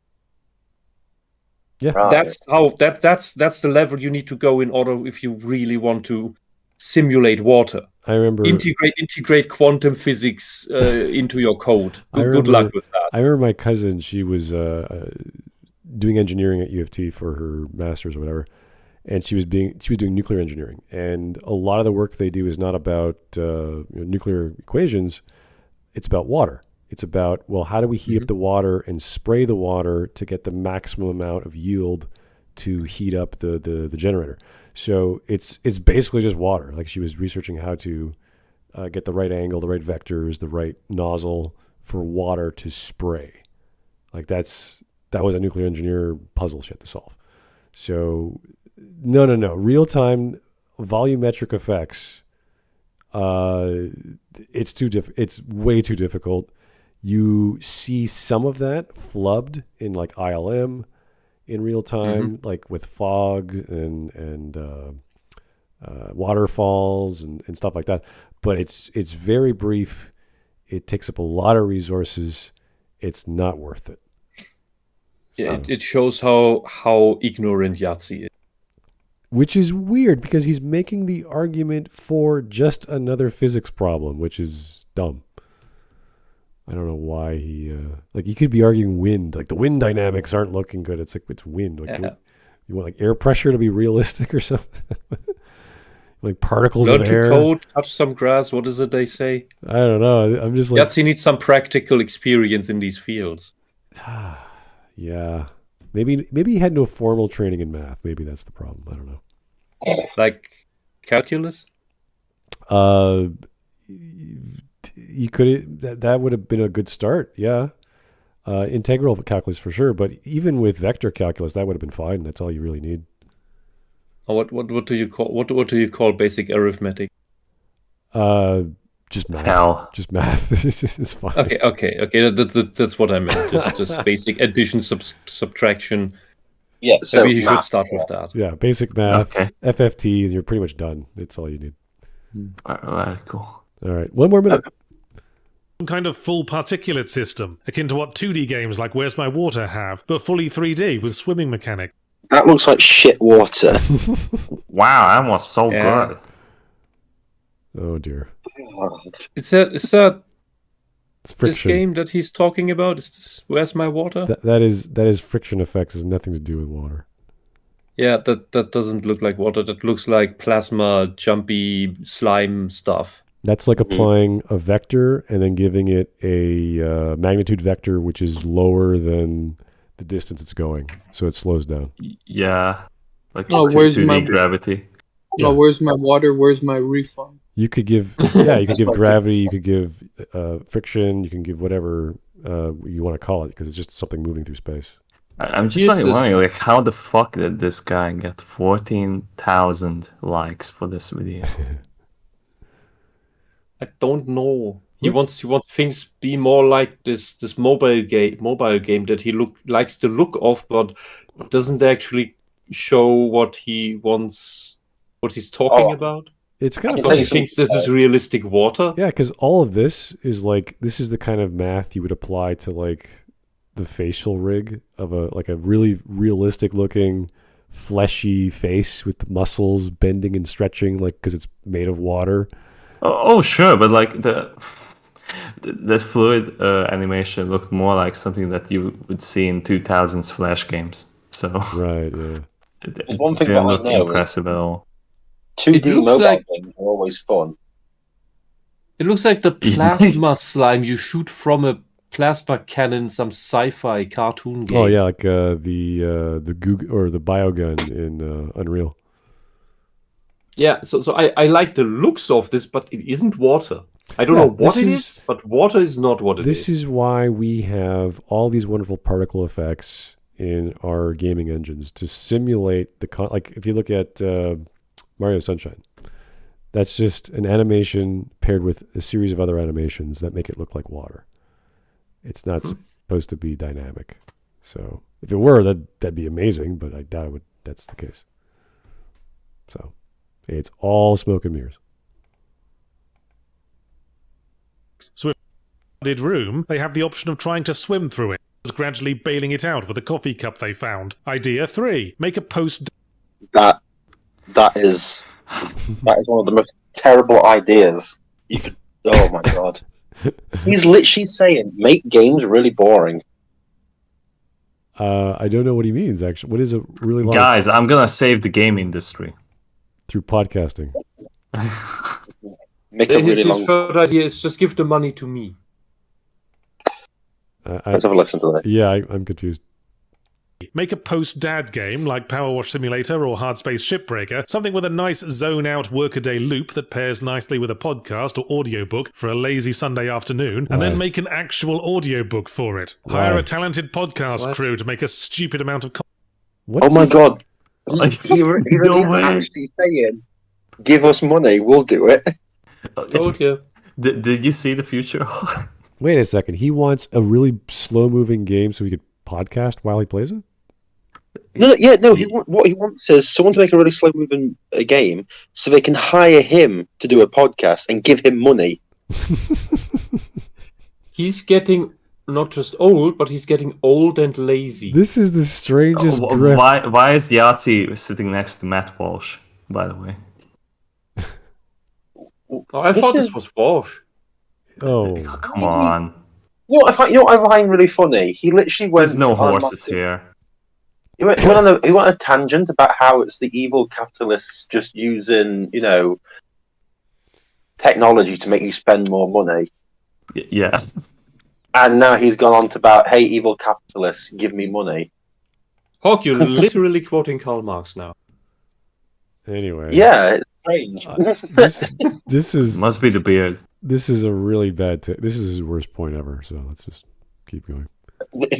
No. Please end the video, Yahtzee. Yeah, please. This is dumb. Content, like 50 hours of amusing conversation. Then add it to the game as an in-universe radio station that most players will think just never runs out of new material somehow. What? That'd impress people. It might seem pointlessly No. extravagant, but at least it's easy to implement, and no more a waste of money than modelling Oh, you bitch. Yeah, okay, we did that. Because they But could like, do how does he know that like it took them like a long time to implement that feature? It was What if it one was like guy. given One guy did it. That's how easy it was. One guy did it. one guy? One guy's entire job for 8 years.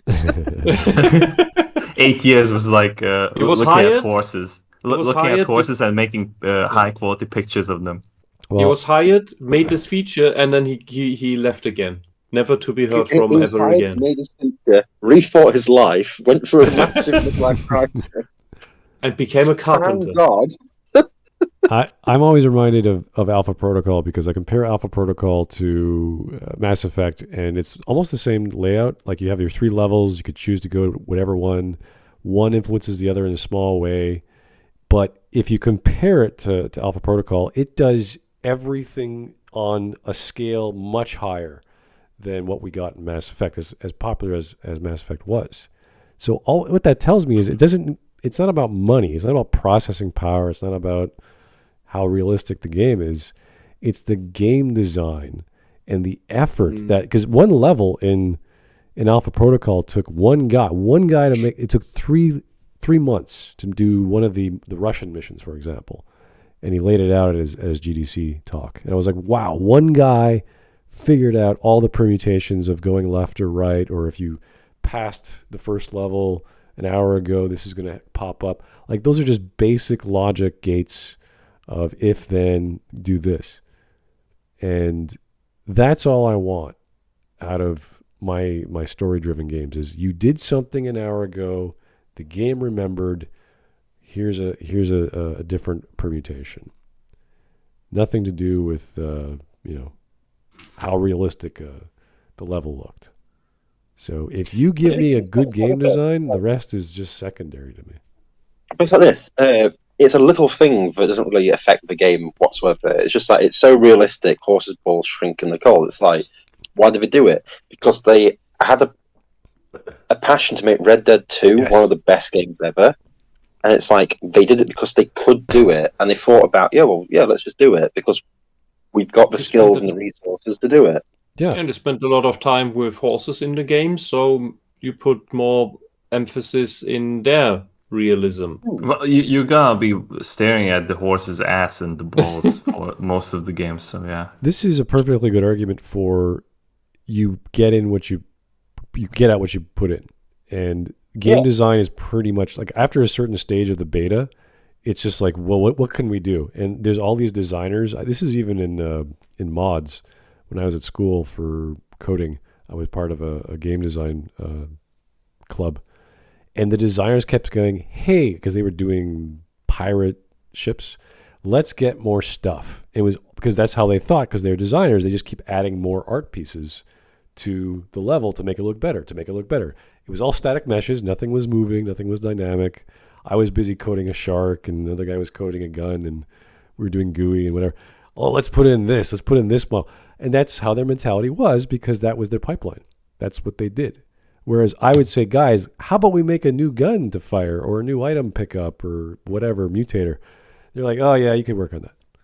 So, the actual thing that plays. Yeah, they wanted more stuff. So when you have a game studio who's doing polish for, was it 2 years at least with Red Dead? It's like, okay, this is not just a static object. We're going to make it dynamic. We're going to have sunlight affect, trees, the way that the angle of the flowers and all this crazy level of detail because we want people to have the best experience. Do you have individual breath come out of the different nostrils of the horse? Yeah, that happens. Cool. It's such a the thing is, it's like he brings that up. He doesn't mention the fact that you can that the animals in the game literally live in a natural habitat and live out an actual life. People live out lives in it. That's how much detail they put into the game. But no, he'll go to horse balls because what if there was like 1 million horse balls on screen and they're all 2D pixels? Would you love it?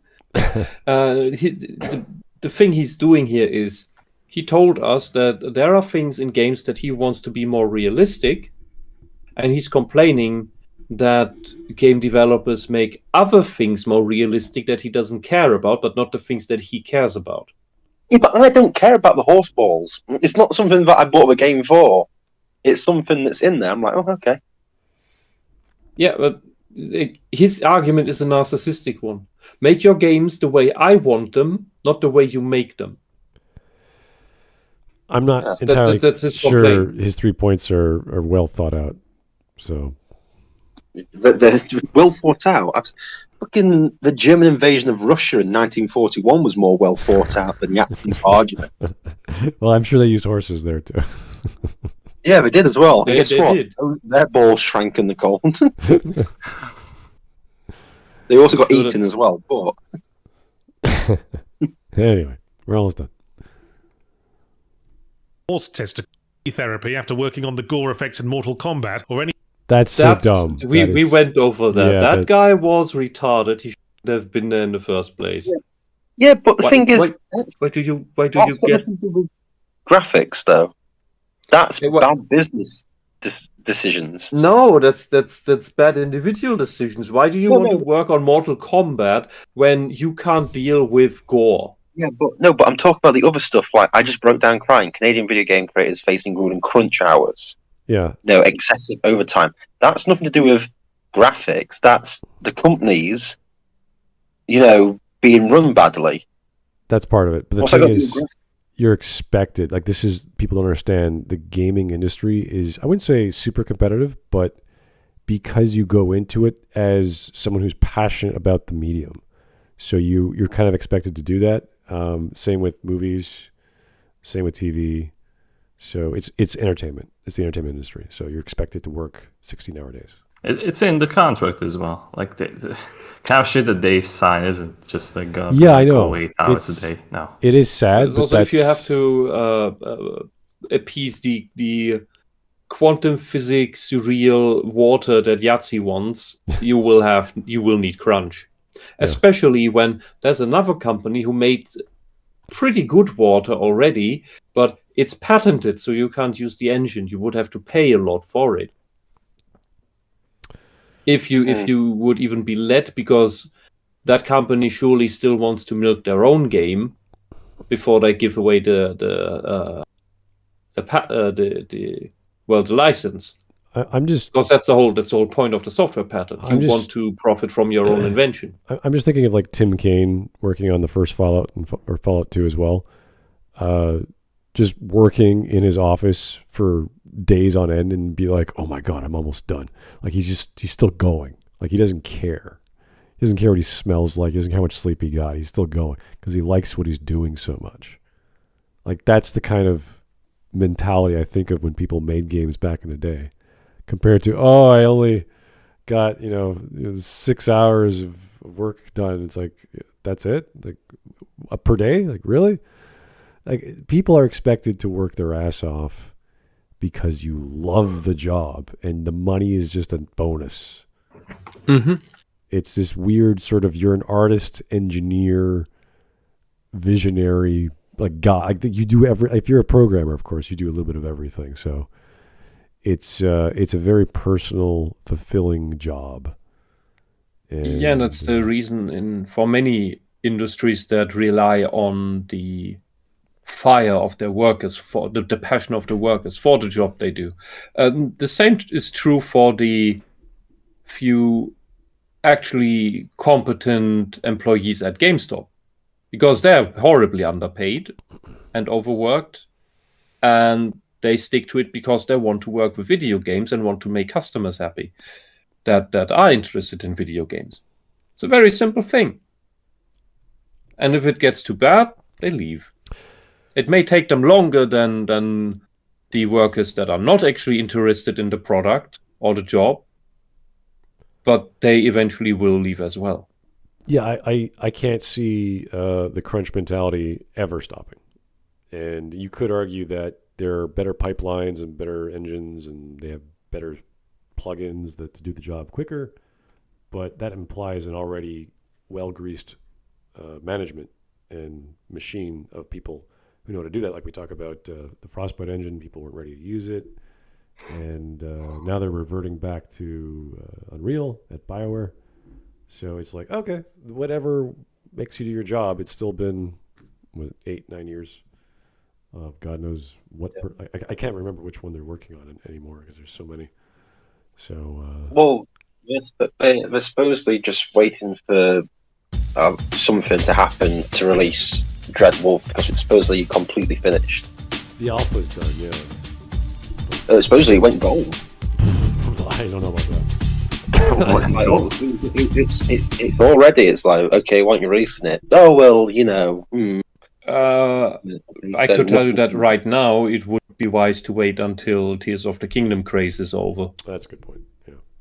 I think it's just best to wait until most people who are alive in the 2010s are dead. Yeah, but with such things, there's two key things. One, you wait for the Christmas season. Two, especially for AAA. Two, you don't release during another major title that everyone's crazy about. And currently we have one of the best-selling games going right now. So it would be stupid to release anything right now. Okay, let's get on with the video. We have one more donation, and we'll press play. This is from Enormous Frightening Ajax for the $10 tip. Thank you, sir. I have sailed across the wine dark sea once again to extend my magnificent and humble gratitude for the lovable likes of you lot. Many of my great works have been accompanied by your intriguing insights and hilarious humors. You're a big guy, stud boy. Okay, I'm sure you're referring to our friend Hawk here, who's very rarely on, who's the actual stud. So, Stud boy. Yeah. So let's give it up for Hawk. Thank you, Hawk, for bearing children. Someone's got to do it, haven't they? Yes. The sacrifice has been made. There you go. Yeah. All right. Thank you so much. We have 30 seconds left. I think we're just going to have an outro, and we're done. So hopefully. Yeah. Any of the other things that AAA realistic graphics merchants already deal with, or indeed stuffing all the money up their bumholes and then hurling themselves down a lighthouse staircase so that they fart out clouds of banknotes with every bone-crunching impact. That's idea 4. That's so funny, Mark. That Realistic was hilarious. graphics merchants? Yeah. Graphics bad. Does you have any idea how much work goes into that shit? Water dynamics good, guys. Remember, graphics... Yeah, those are Guys, horrible. where's my water? Top-notch water graphics. Am I right? Jeez. My Yes. God, that was Make terrible. Flash games great again. Yeah. That's what it comes down to. Where's my Where's my motion tweening feature? All these people pay for this garbage. All right. Here is May the 26th memes from Joe Crazy. Hey, Joe. Thanks a lot. Most games are pretty simple. You jump on enemies, you die, you have to insert another quarter to continue. The Last of Us changed that. HBO showrunner of the series. Yeah, that's a real quote. 1972. Mario Bros. Didn't come in 1972. What are you talking about? That was 83 or 2. It was around the 80s, yeah, not the 70s. Literally no games, and then 2013, The Last of Us. Well, what about the PS2? They had some games. But, No. right. Last of Us matters more. Look, Legend of Zelda didn't exist. Yep. All right. Here's okay. That's crazy, man. Can I ask you why you put a 3-minute QTE sex scene in a God of War 3? That was kind of fucking weird. What? And they're talking about Twitter with either Breath of the Wild or Tears of the Kingdom, I think. Can't tell. It's Tears of the Kingdom. Yeah, okay.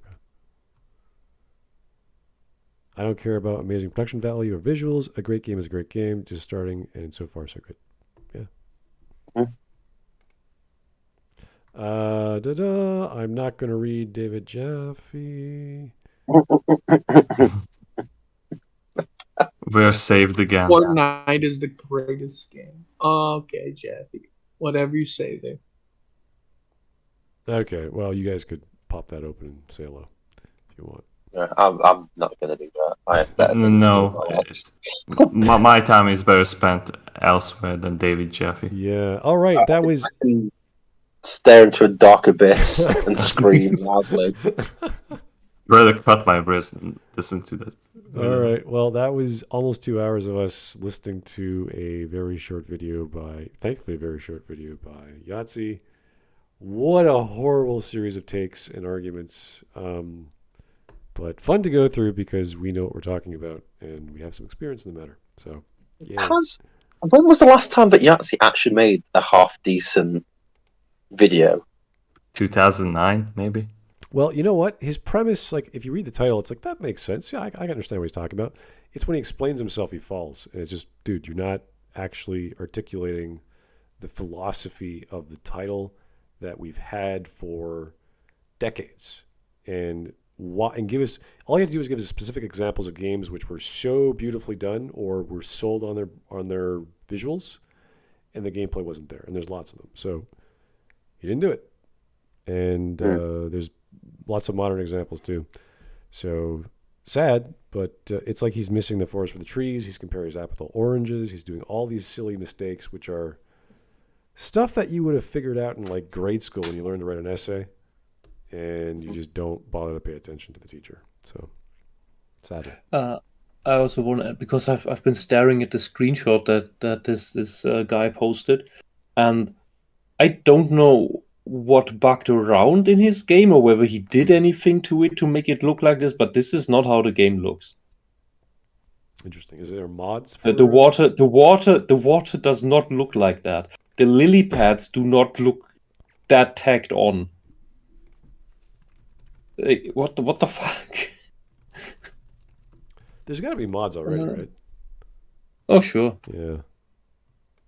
Possible. I don't know. But that is not what the game looks like. It's not the water of the game. All right, guys. There's no filter missing. We were going to do another video today, but we got to hold off. I think for Bears was it Tuesday? I don't know when he's available. Yeah. Tuesday or Wednesday. Tuesday, Wednesday. Okay, so we're going to have a video specifically for Bears on Tuesday or Wednesday, and we'll keep going this weekend if we got some people covering some videos, whatever you guys recommend. So please keep the suggestions coming and the voting going, and we will see what we can do for you. So thank you so much for listening. Have yourself a great Friday.